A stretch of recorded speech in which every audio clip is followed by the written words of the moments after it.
Hello YouTube, welcome back. I'm coming to you from Eureka Road in Eureka. Why? Well, there's some spraying going on my farm today, and even though it's nice and still, there's a bit of a smell around.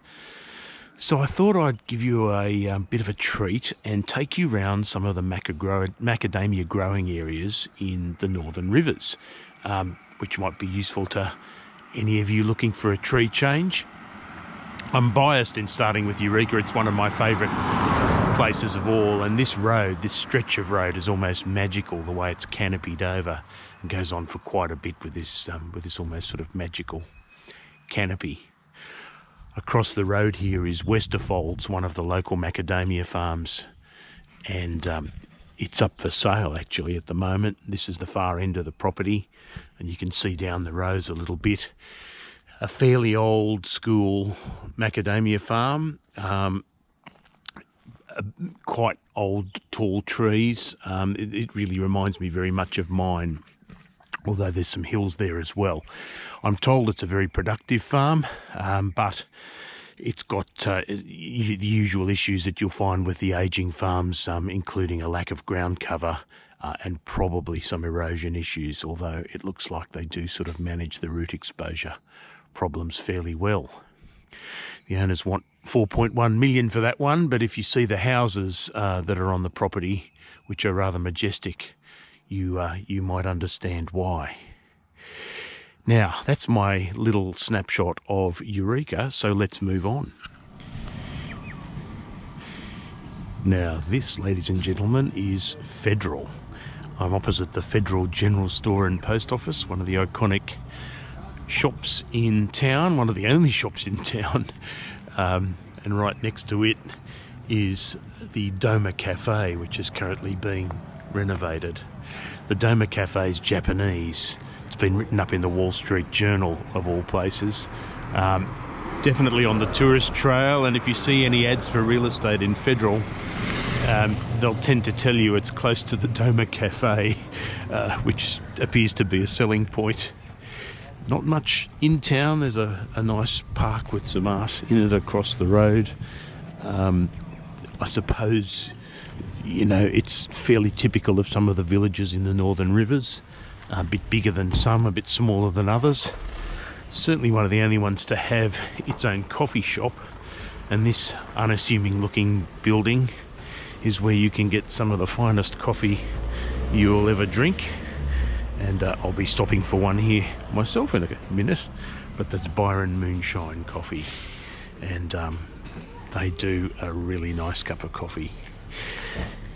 So yes, it's on the tourist trail. There are macadamia farms around here. They tend not to be that large. The average land holding isn't as large as in some other areas of the Northern Rivers, but it's a very pretty place. It's a very trendy place, and you'll find that price tags are often a bit on the expensive side to match. Okay, and we'll have the briefest of stops here at Binaburra. Binaburra is not too far from Bangalow. This is the Summer Hills Retreat, where I used to stay when I was doing my reconnaissance trips, looking for macadamia farms up here myself. Apparently they're no longer open for short-term stays, which is disappointing, but it's a beautiful retreat, and it's up for sale as well. I think it's currently listed for 4 million. It has a macadamia farm in there somewhere of about 1,000 trees, and it hasn't been actively farmed for macadamias. It's a bit of a more accommodation wedding venue. And they do some timber as well. Binaburra is a pretty place, but the majority of it is a bit too hilly for farming. So you need the top of the hill like this, and to find some ridges of sort of reasonably flat land to build any farming land on. So that's Binaburra. Now this little town with a now derelict railway, which shouldn't be derelict, is Bangalow.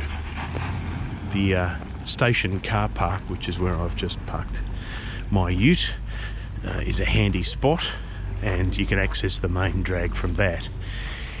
Now Bangalow is the nearest, I suppose, to the Eureka Plateau. It's the nearest real town where you've got full services, you've got banks, well, perhaps a bank, and a number of shops, including a supermarket, major churches, a pub.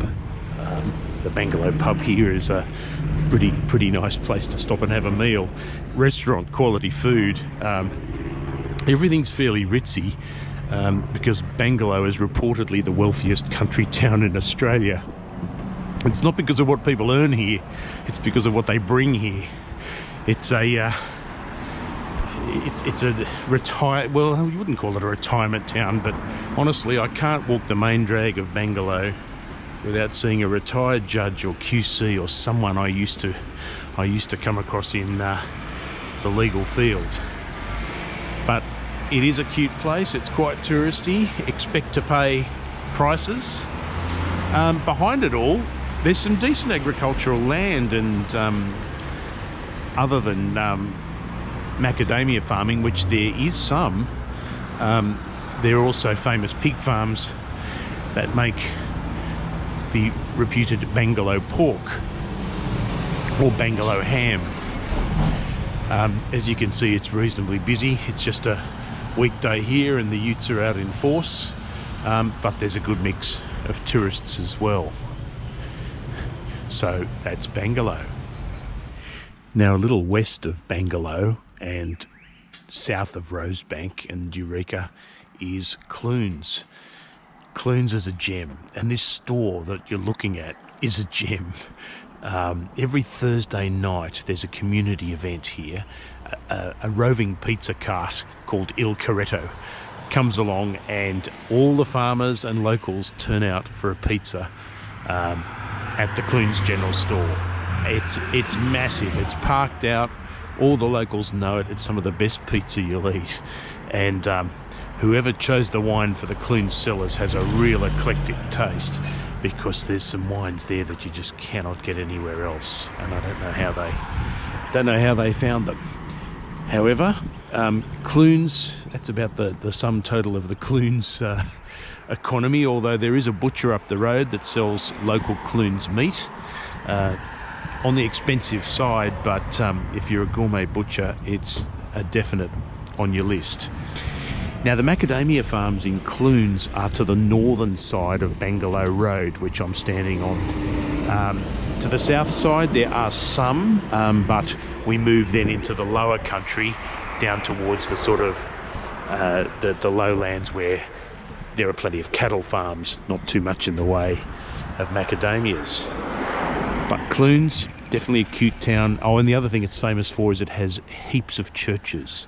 It has about 6 or 7 churches. Nobody particularly knows why.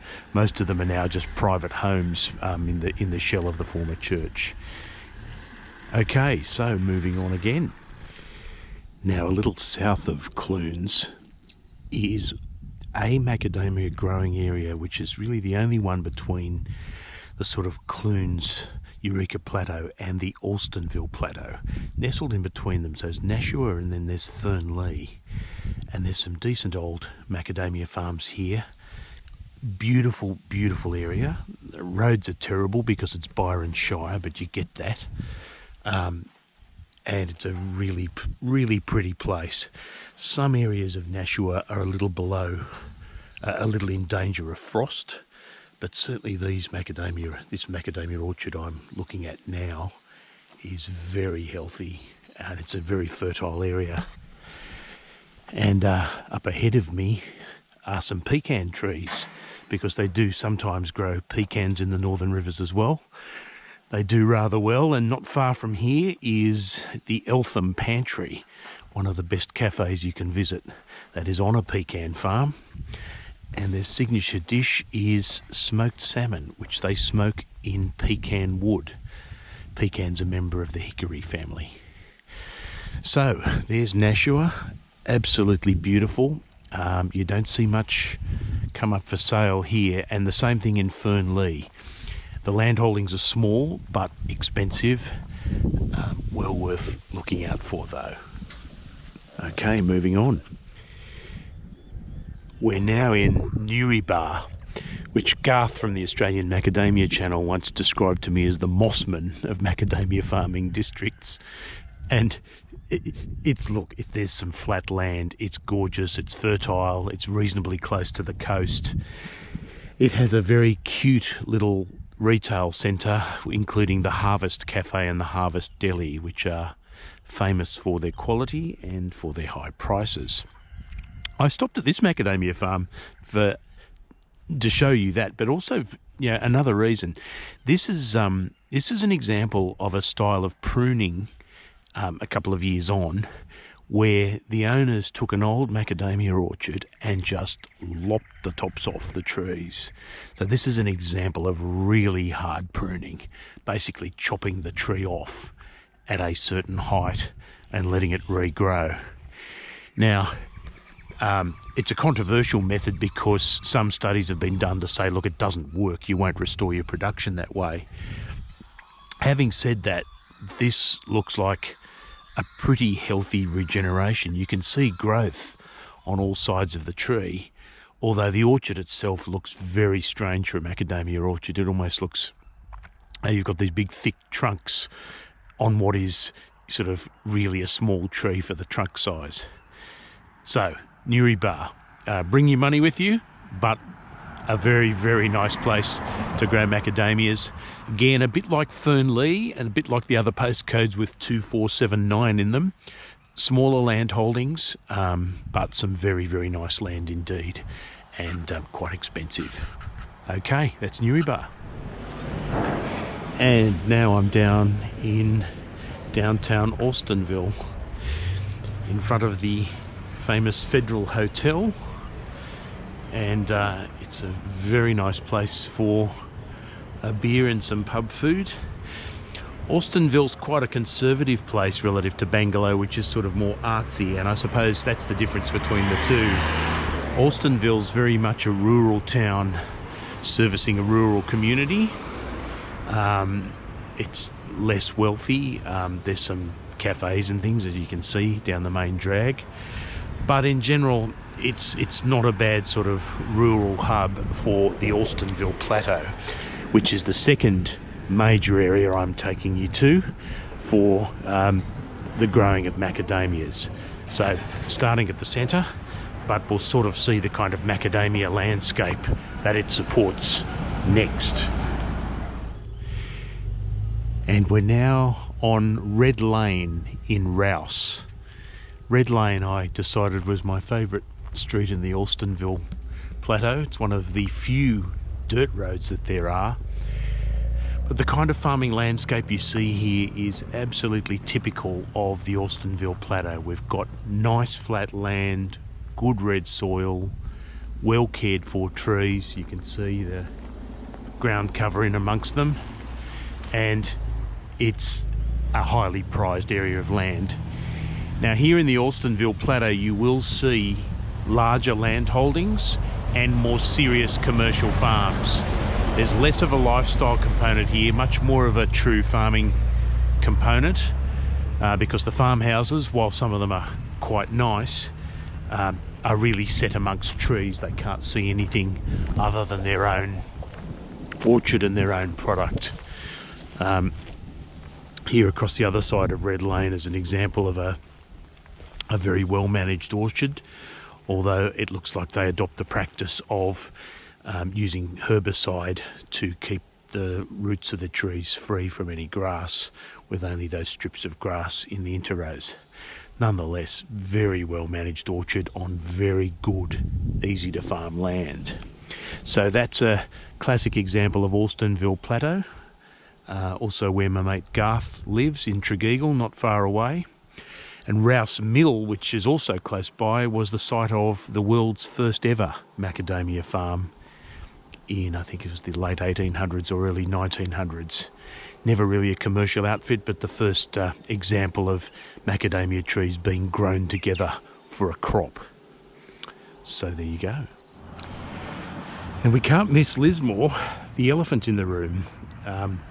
Equidistant from the Eureka and Austinville growing areas, it really is the centre for agriculture, finance, law, all the related services of the macadamia industry, much more so than Ballina or Bangalow and Austinville. All the machinery representatives are here, the servicing, you know, all of the know-how that goes into the Northern Rivers agriculture is in Lismore. This is nothing to do with that industry, of course. This is Lismore Cathedral. The Northern Rivers developed largely as a Protestant area, but when the Catholics did come in, they made a splash. And this cathedral, it doesn't matter what your religion is or whether you're religious, go inside and have a look. It is stunning. It earns the name cathedral in every way. All right, so moving on again. And now, no trip to the Northern Rivers macadamia districts would be complete without a stop at Dunoon, Australia's macadamia capital. Why? Well, because it says so right on the sign. Of course, that's a load of rubbish now. And if it was ever true, it was probably true in the late 80s when we had a lot of planting happen out here, some of the earliest plantings of commercial macadamias in the Northern Rivers. And why did they pick here instead of the Austinville plateau where we've just been? Well, one of the judgments they made was that rainfall was the key to a large macadamia crop, and it's not entirely wrong either. Dunoon and this whole area and you know, further around the ridges, which includes Rosebank and Eureka, has about 400 millimetres a year more rain than the Austinville plateau, and 400's a fair bit. You can see this orchard's on reasonably flat land, but Dunoon has a mix. You know, it has some good land for macadamias, and then there's other bits of land that they've pushed way too far. Off in the distance there you can see a tyre between the trees with a sheet of corrugated iron on it, and that's a rat trap, or not a rat trap, but a rat baiting station. It's the old school way of dealing with rats, but that's a reasonably well-kept orchard, all things considered.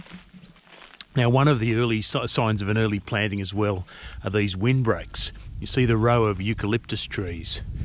Often these were planted in straight rows on the boundary of macadamia farms to help protect young trees from wind damage, and that can be an issue up here on the ridges, but as the orchards mature, unfortunately, the trees become more of a pest than a help because they compete for both sunlight, which creates the oil in the nuts, and the nutrients that go to them.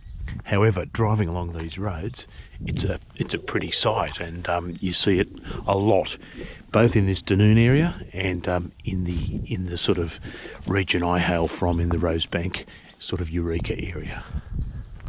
All right, that's Dunoon.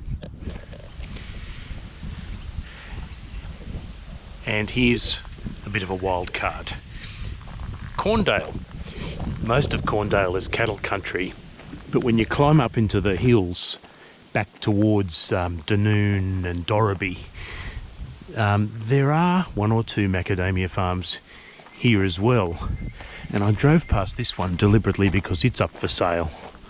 And it's one of those farms that had last gone, I think, for under $1 million, but now the asking price is $1.8 to $2 million or so, I'm told.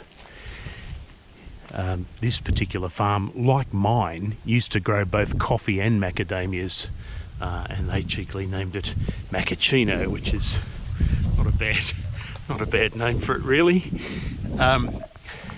It's got a variety of trees, and you know, it's a reasonably old orchard as well. Seems to have had some limb work done in areas, but in others it's a sort of old closed-in orchard, much like mine. The house has been done up to an enormously high standard, and there's a extra house involved there as well. From what I can see, the orchard's okay. I'm not going to go in and look at the house, obviously, because that'd be intruding. It's certainly not an open house situation. But yeah, it's an example. I suppose it's against the general run of the area. The recent sales in Dunoon, Namulji, Corndale, Dorreby haven't been too feral in terms of price increases. People are more focused on those other areas I showed you earlier, like Eureka, Ferndale, Eureka, those sorts of areas. But this one is trying to get in on the deal, and whether it does or not, I guess we'll find out depending on what it sells for. It does look, however, like a reasonably solid venture, and the trees, despite probably being a bit too tall, do look healthy. So yeah, I mean, you wouldn't ordinarily think of Corndale as a macadamia growing area, but I thought I'd call in for the benefit of a couple of people who I know are interested in the place. It's a pretty road up there, but it's a bit of a dog track, but it's a pretty road on the way up, so it's been an enjoyable little visit. And now, to end our little journey, we've come back full circle. The building you see off in the distance is Rosebank Farm, which I suspect Rosebank was named after because it was once part of Eureka, and it was built in 1895 and sold about 5-6 years ago for, I think, just 1.5 million. It was a gorgeous estate. I don't think it grows anything as such, but it has a couple of dwellings on it.